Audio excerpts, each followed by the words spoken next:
Mũgũnda ũyũ wa kilomita 150 ũrĩa ũkoragwo hakuhĩ na rũĩ rwa Malo mũhaka-inĩ wa kaunti cia Bomet na Narok nĩkuo gĩkundi kĩa WRA gĩkoretwo gĩkĩnyitana na aikari nĩguo kũhanda mĩũngũrwa ya mĩtĩ ĩtiganĩte.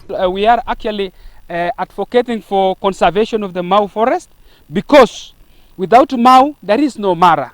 That's why we have tree nursery, which is our main source of income, and also we get seedlings to rehabilitate the degraded areas. Kũringana na karani wa gĩkundi gĩkĩ, mũbango ũyũ wambĩrĩirie thutha wa kuona ũrĩa mũtitũ wa Masai Mau ũrateriri waguo nĩ ũndũ wa gũtemangwo kwa mĩtĩ na aikari kwĩgwatĩra gĩcunjĩ kĩa mũgũnda wa mũtitũ ũyũ, na nĩkĩo mambĩrĩirie kũrutithania wĩra na aikari itemi-inĩ rĩa gũtambia bata wa kũgitĩra mĩtitũ. There is no way you can tell the community to conserve when they are hungry.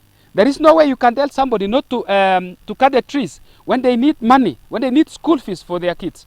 So women are the one actually, we are working with them to make sure that we promote energy saving stoves, cooking stoves, and a very simple one called the liners, so that they can feel part of the conservation and also they can embrace the conservation. Gĩkundi gĩkĩ oho nĩ gĩkoretwo gĩgĩthomithia aikari bata wa kũmenyera ihumo cia njũĩ na ũgwati wa kũrĩma irio, kuona nĩmo maũndũ manene marĩa matũmĩte gũkorwo na ũnyihu wa maĩ nĩ ũndũ wa mũmuthĩko wa mũthanga. Ngĩribotera Inooro TV, njĩtagwo Kate Muthoni.